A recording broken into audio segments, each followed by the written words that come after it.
FGD rule relaxation has actually come in, wherein electricity cost will reduce by 25 to 30 paisa per unit. But what does it mean for the industry? Let's try to decode that with Rupesh D. Senior Vice President, Institutional Equity Research at Elara Capital, and K. Yatish Rajawat from Center for Innovation in Public Policy also joining us on the show. A very good morning, gentlemen, and thank you so much for your time. Rupesh, your first take on what does this policy really mean and what implication it can have on the various players that are involved? Yeah, good morning. So if you look at the PPA terms and conditions, a change in law is a pass-through. Okay. So for the companies, generation companies clearly pass through because regulator has already allowed this cost as a pass-through in their tariff mechanism. But certainly the capex amount is significant, and the technology it takes 36 to 40 months to get installation. So it takes time to for the FGD installation. Now, on the distribution side, definitely, if you look at the cost of installation, it varies from plant to plant basis. It ranges from 80 lakhs to up to 1.2 crore per megawatt basis. So definitely, on a levelized tariff basis, the tariff per unit basis comes down to close to 35 paisa to close to 48 paisa. So it's good for the distribution companies and the end consumers, because at the end of the day, consumer has to pay this tariff. So definitely it's positive move for the distribution companies as well as the consumers. The tariff will come down significantly because out of 2,05,000 megawatt of capacity, the cost is significant, and now 80% is out from all this 2,05,000 megawatt of capacity. So definitely the cost burden to consumers will come down significantly. So positive for the sector as a whole.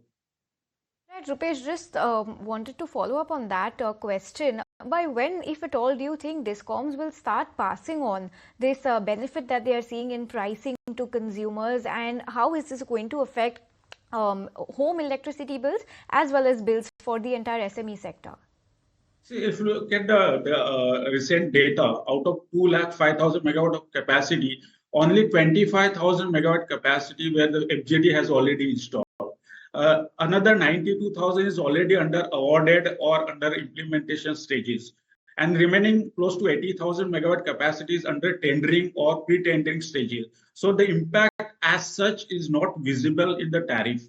But definitely, if you look at the companies like NTPC, where already 20 gigawatt plants have already installed FGD, and NTPC's power supplies goes to central allocation policy. So the impact to the different states is different. So definitely, if you look at the first category 1 plant, which has to get deployed FGD by December 27. So that impact will be visible in FY 28 or 29 tariff, and for the remaining category 2, it will be case-to-case basis. That impact will be visible by FY 30. So clearly, by FY 30, the entire capacity of category 1 and category 2 will have a positive impact on the tariff. But as of now, the tariff it is not very significant. On a overall, if you look at the installed capacity, it's not very high. It's only 25,000 megawatt capacity out of 4,70,000 India has, and the peak demand of close to 2,40,000. So 25,000 is not very significant as of now. All right, but Mr. Rajawat, help us with your first take on this FGD norms and how it will impact the various players. And well, of course, for this, the coal-fired power plants will have an implication. But what about the renewable capacity? How do you see the investments trickling in there? I don't know about the renewable capacity, but you see, there are 2 points you must consider here. One, this will not result in any tariff reduction for consumers, because they have asked them to reduce their capital cost, but they have not asked them to reduce the tariff. Okay. Please understand this. This policy has been introduced by the Central Pollution Control Board, which has no jurisdiction on tariffs.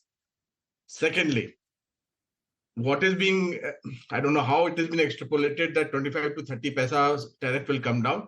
This is been extrapolated based on that their notional capital cost will come down.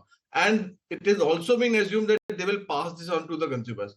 There is nothing in the policy which says that they need to pass this on to the consumers. Okay, so there is no impact on consumers. There is, of course, a pollution impact, which has been glossed over. One, I mean, why were these norms basically mandated? They were mandated because our cities, particularly cities like Delhi, Ahmedabad, Bombay, Calcutta, they were facing high amount of pollution. Now, what will happen is that will the pollution go up in these cities or will it go down? That is the issue which you have to debate or understand. And it is not just the profit and losses of the power plant companies which is affected. There is another sector which is affected. You see, the companies that are making these products, the FGDs, they're also affected. If these orders are cancelled, all their revenues will also be affected. Plus, there is an impact, like for cities like Delhi, in peak winters, the particle per billion, control goes up to 22, 24. Now, this is harmful for citizens. So they have said that, cities with power plants in the 10-kilometer radius will still have to do FGD, but we have to see which cities are allowed, which cities are denied, and how does it actually roll out. But there is no impact on the consumer because that is not the objective of this policy. Please understand that. Okay, so Mr. Rajawat, on the pollution front, do you believe that this recalibration could influence India's goal towards cleaner energy, more renewable energy, on anything on the emissions commitment front, and what impact could it have over there? No, it won't have any impact on the renewable front because you see this policy is for coal, thermal plant. So I mean, renewable is a separate policy. Whether we'll meet our pollution norms for in the long term, in a cause for concern, because when you don't install these equipments, or the sulfur dioxide in the environment will go up, and it has been going up dramatically, and we're already possibly the second largest producer of sulfur dioxide in the world. So it will, of course, increase the aggregate sulfur dioxide that we will all suffer from. So that is not going away anywhere. All right, Mr. Rajawat and Mr. Sanghi, thank you so much for taking the time out and helping us understand that what this new norms really mean for the industry and the various players involved. Really appreciate that. Thank you so much for that. But with this, viewers, let's move on and let's also tell you which are the stocks that